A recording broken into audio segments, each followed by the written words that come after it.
Gusto mo bang malaman kung paano magbenta ng digital products automatically?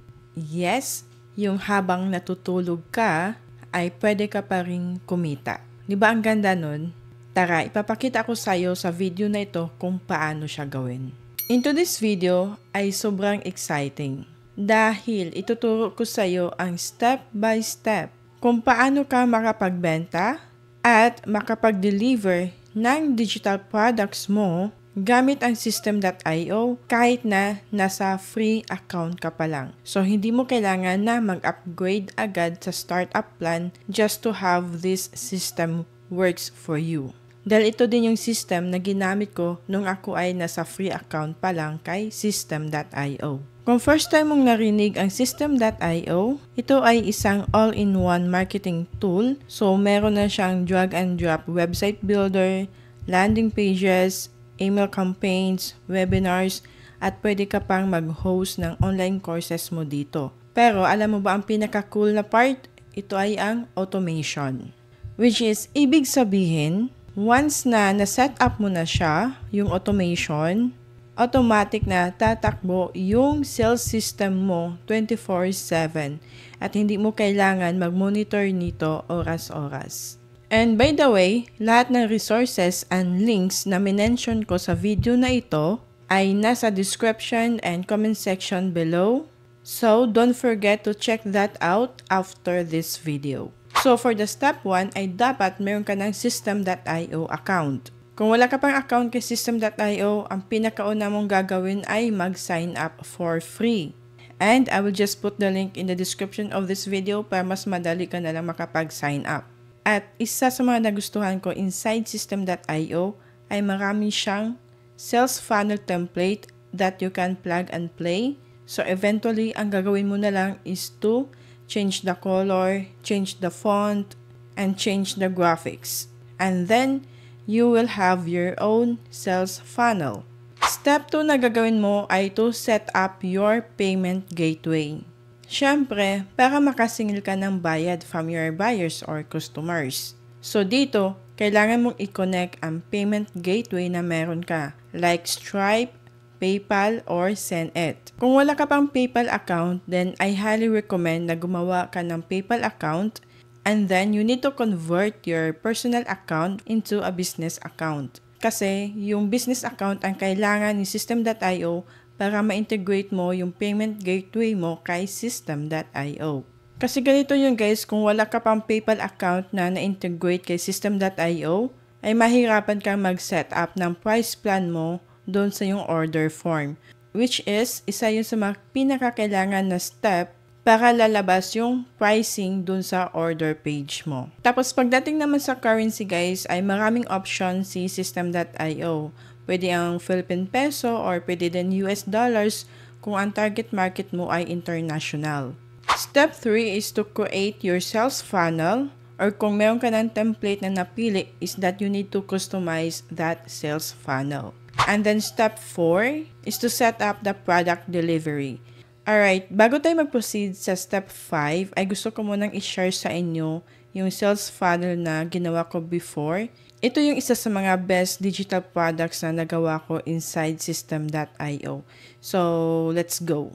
Alright guys, andito tayo sa aking System.io dashboard and under sites and then funnel list ay napunta tayo kay System.io Digital Kit. So, this is the first sales funnel na ginawa ko. Ito yung isa sa mga best na digital product na nagawa ko inside System.io, selling a sales funnel template.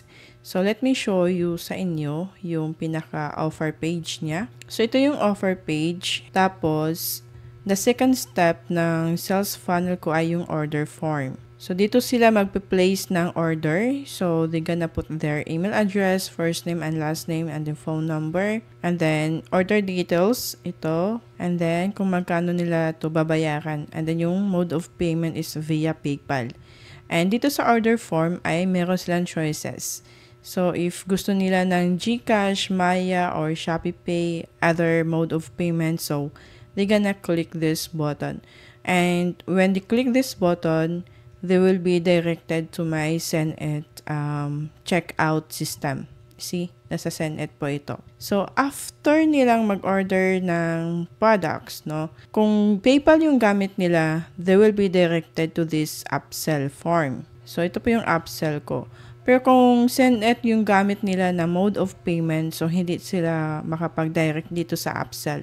They will be redirected to this thank you page. Okay? So, this is how my thank you page looks like. So, sa thank you page, guys, dito ko na binigay yung mga tutorials ko, yung mga video lessons ko. Bali, ito yung pinaka-products. So, if they gonna go on step 3, here may mga video lessons ako dito. And if gonna go to step 2, may mga videos pa ito. I use this system, this structure, nung hindi pa ako nakapag-upgrade ng account kay System.io, yung nasa free plan pa lang ako. So basically, pag land nila nung thank you page ay andun na yung mga digital products. Andun na yung products na binabayaran nila. By doing this way, guys, hindi ko kailangan mag-upgrade kay System.io para lang ma-deliver yung digital products na ito. And also, guys, ang kagandahan din kasi nito is hindi siya complicated na i-set up. Very recommended ko siya sa mga beginners pa lang talaga. And also, if you are selling ebook, mga checklist, mga templates, so mas okay na ilagay mo siya sa thank you page. And through this simple funnel, guys, I was able to invest para mag-upgrade na kay System.io. So, ayun guys, I hope that you've get an information or an idea on how you can deliver your digital products on System.io without upgrading muna doon sa startup plan nila. So, hindi ko naman sinasabi na huwag kang mag-upgrade, okay?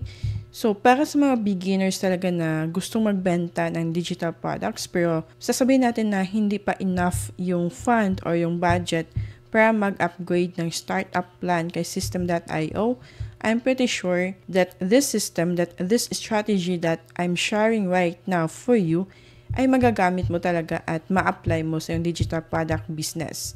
And later on, syempre, if may budget ka na, if nakapag-ipon ka na, mas maganda pa din na mag-upgrade ka dun sa startup plan nila kasi you can create more funnels, more automations, more tags, and marami siyang benefits if naka-upgrade ka ng startup plan nila. So, doon na po papasok yung ating step number 5, which is yung automations.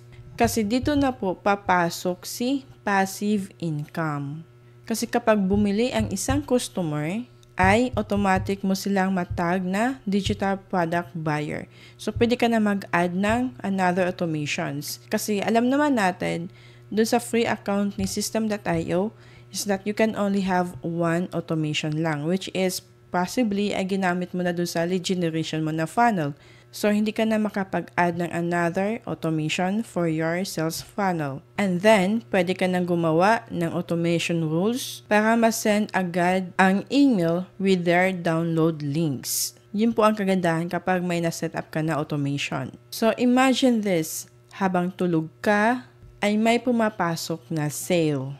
Tapos, automatic na nasisend yung digital product mo sa inyong buyer. Or kung nilagay mo siya sa thank you page, then automatic na nilang makuha kaagad yung digital products nila. So, happy si customer at happy ka dahil kumita ka. And that's it. Kasi once na ma-set up mo na ang lahat ng ito, from order form to your thank you page, ay tuloy-tuloy na siyang gagana para sa'yo.